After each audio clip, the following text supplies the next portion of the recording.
Bismillahirrahmanirrahim. Selamun aleyküm ve rahmetullah. Əzizlər, Əhqaf surəsinin 11-ci ayəsi barəsində danışdıq. 12-ci ayəni də istədim ki, nəzərinizə çatdırım. Çünki həm 11-ci ayənin davamıdır, həm də onun cavabıdır. Yadınızdadırsa 11-ci ayədə deyilmişdi ki, kafirlər möminlərin imanını, nuraniyyətini qısqanırlar və qısqandıqları üçün onlara qarşı belə ifadə işlədirlər ki, bu dində, imanda heç bir xeyir yoxdur. Xeyir olsaydı onlar bizdən önə keçə bilməzdilər. Hidayət olmadıqlarını görüb deyirlər ki, bu din, bu iman, bu dini təlimatlar həm yalan palandır, həm də ki, qədimdən qalandır, istifadə müddəti bitib. İndi Allah Teala onlara sanki cavab verir. 12-ci ayədə buyurur ki: "Və min qablihi kitabu Musa imaman və rahmeten." Bu Qur'an-ı Kərimdən öncə Musa aleyhissalamın kitabı olub ki, o kitab həm imam olub, həm də rəhmət olub. Və həzə kitabun musaddiqun lisanan arabiyyan liyunzirellezina zalemu və buşra lil muhsinin. Bu isə Qur'an-ı Kərim isə bir kitabdır ki, özündən əvvəlki dəyərləri, kitabları təsdiqləyir. Ərəb dilindədir, başa düşəcəyiniz dildədir. Zalimları qorxutmaq və ehsan edən, yaxşılıq edənlərə müjdə vermək, bəşarət vermək üçündür. Öncəki ayədə yadınızdadırsa, yəni baxanlar olubsa 11-ci ayədə onlar Qur'an-ı Kərimin dəyərlərini ifkun qadim adlandırdılar. La xeyrə fih adlandırılır. Dedilər, onda xeyr yoxdur. O həm yalan palandır, boş şeylərdir, bihudə put sözlər, xurafatdır, cəfəngiyatdır. Həm də hətta yaxşı olsaydı belə istifadə müddəti keçib. Qədimdir, qədimin qalığıdır. Allah Teala buyurur ki, siz bu kitabı bir neçə səbəbə qəbul etməyə bilərsiniz. Bir, ona görə qəbul etməyə bilərsiniz ki, dediyiniz kimi burada xeyir yoxdur, burada boşluq var, put şeylərdir, xurafatdır və istifadə müddəti bitib. İkinci, ona görə qəbul etməyə bilərsiniz ki, deyə bilərsiniz, bu yeni bir şeydir, yeni bir yeniliyi qəbul etmək çətindir. Yəni, mənim nə əsasım var ki, bu yenilik xeyirlidir? Nəyə əsasən qəbul etməliyəm ki, bu Peyğəmbərin gətirdiyi yeni kitab, yeni dəyərlər sistemi xeyirlidir? Buyurur, və min qablihi kitabı Musa.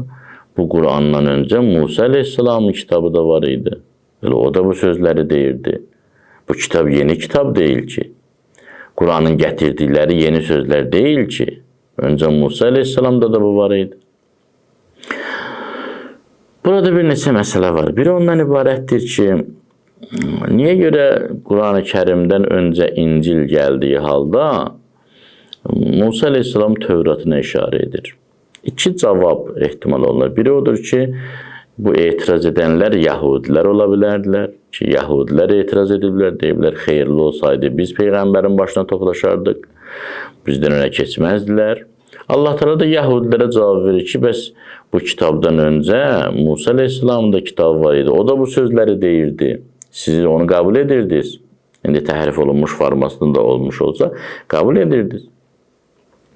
İkinci cavab budur ki, deyirlər, alimlər buyururlar, ola bilər, məsələ başqa şeydir. Yəni, İsa aleyhissalamın gətirdiyi İncil kitabı Musa aleyhissalamın gətirmiş olduğu Tövratın təkmilləşdiricisidir. Yəni, onun davamı kimidir. Ona görə o kitabın mənbəyi olan, yəni əsas mərkəz olan Tövratdan danışır. Deyir ki, və min qablihi kitabu Musa. Bundan öncə Musa aleyhissalamın kitabı gəlmişdi. Siz oradakı dəyərləri qəbul edirdiniz. Qur'an-ı Kərim də həmin dəyərləri deyir. Orada da deyilir, oğurluq olmaz, burada da deyilir. Orada da deyildi, riba olmaz, burada da deyilir. Orada da deyildi, insanlara zülm etmək olmaz, burada da deyilir. Haqsızlıq olmaz, ədalət lazımdır, burada da deyilir. Və s. və ilə. Devamında buyurur ki, siz ki dediniz bu qədim əfsanələrdən ibarətdir. Xeyr ola Musa əleyhissalamın gətirdiyi Tövratı qəbul edirsiniz, amma Qurani Kərimin həmin sözləri deməsini qədim əfsanə hesab edirsiniz. Qədim əfsanə dediyiniz Tövratdır. Tövratdır qədim əfsanə, İncildir qədim əfsanə, Zəburdur qədim əfsanə. Yəni, nə əldə etmək istəyirsiniz bu sözləri deməklə?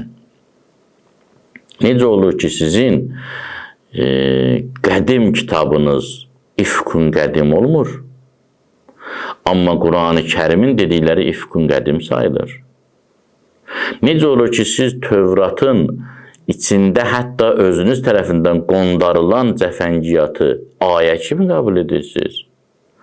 Amma Qurani Kərimin pak əqidələrini, mərdliyi, insanlığı, mənəvi dəyərləri qədim əfsanələr kimi qəbul edirsiniz? Tövrat Qurandan qədimdir ki, bu onlara nəqzi cavabdır. Davamında buyurur ki, yox, Qurani Kərim kimi Tövrat da, orijinal Tövrat da imamən və rəhmətən həm imam idi, öndər idi insanlara, Tövrat kitabı öndər idi insanlara, həm də rəhmət idi. Burada nəyə çatmaq istəyir Allah Teala? Bilirsiniz, ilahi hakimiyyətlə zalimana hakimiyyətin fərqi var. Dünyəvi hakimiyyətin fərqi var. Allah Teala buyurur, mənim göndərdiyim peyğəmbərlər və mənim göndərdiyim kitablar həm liderdirlər, həm də rəhmətə əsaslanan liderdirlər. Yəni, mənim nümayəndələrim zorla insanları idarə etmirlər, təhdidlə idarə etmirlər. Mənim göndərdiyim peyğəmbərlər özlərindən öncəki peyğəmbəri inkar etmirlər. Buyurur, kitab-ı həzə kitab-ı musaddiq. Bu kitab öncəki kitabları təsdiqləyir. Bu peyğəmbər öncəki peyğəmbərləri təsdiqləyir. Mənim göndərdiyim peyğəmbərlər eyni işin davamçılarıdırlar. Mənim göndərdiyim kitablar eyni hidayətin təkmilləşdiricisidirlər.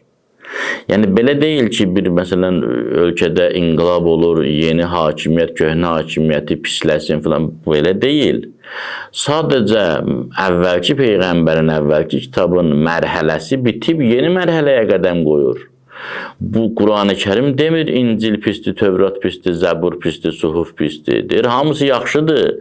Sadəcə bu yaxşını növbəti bir mərhələyə keçirmək lazımdır.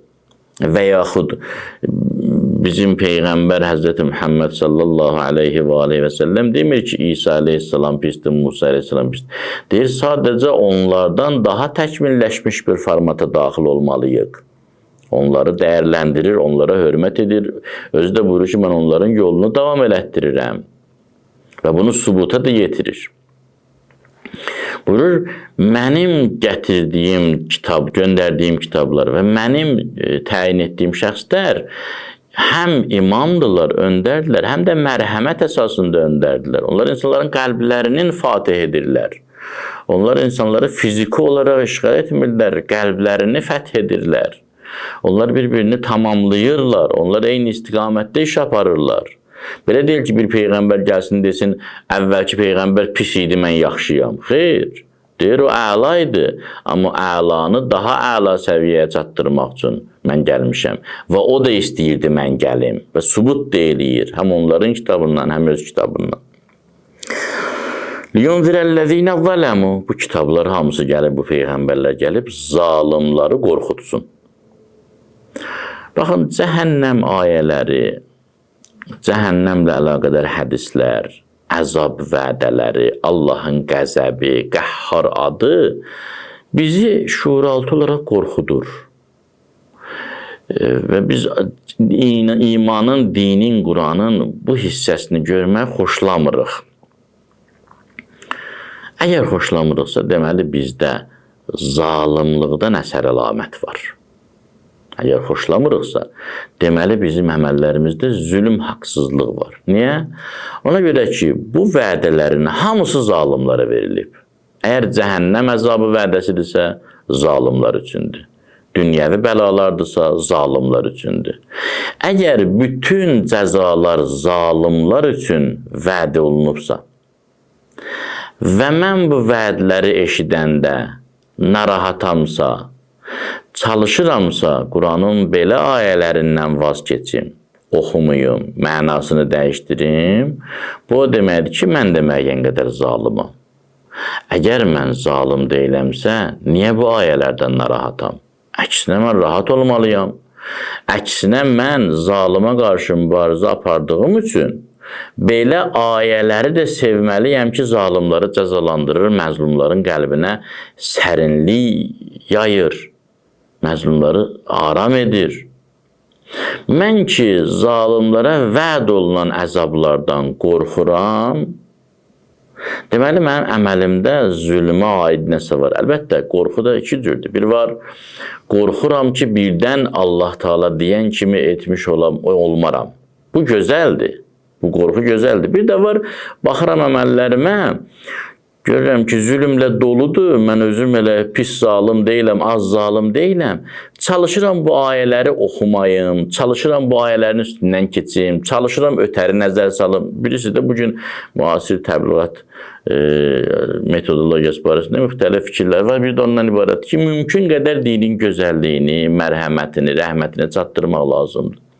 Bu doğru fikirdir, amma yarımçıq fikirdir, naqis fikirdir. Necə? Belə ki, həm də mərhəməti çatdırmaq lazımdır. Allahın adı yalnız Rəhman Rəhim deyil ki, qəhhar da var, intiqam da var, intiqam alan da var, şədidul iqab da var, cəzası şiddətli olan da var. Bunları da nəzər almaq lazımdır. Görün, Quran-ı Kərim nə deyir? Liyundirəl-ləzinə zələmu. Quran gəlib qorxutmağa, təhdid etmək. Amma kimi? Əlləzinə zələmu. Zalimları, zülmədənləri bir nəfər zülm etmirsə, bu ayələrdən niyə narahatdır? Və buşra lil muhsinin. Ehsan edənlər üçün, yaxşılıq edənlər üçün, ədalətli insanlar üçün isə müjdə gətirib ki, narahat olmayın, sizin işiniz yaxşı olacaq. Bu dünyada əzilsəniz də, daha geniş dünyada Allah sizi əzizləyəcək. Allah Teala bizi Quran-ı Kərimin həqiqi davamçılarından qərar versin. Vəssalamu aleykum və rəhmətullahi və bərəkatuhu.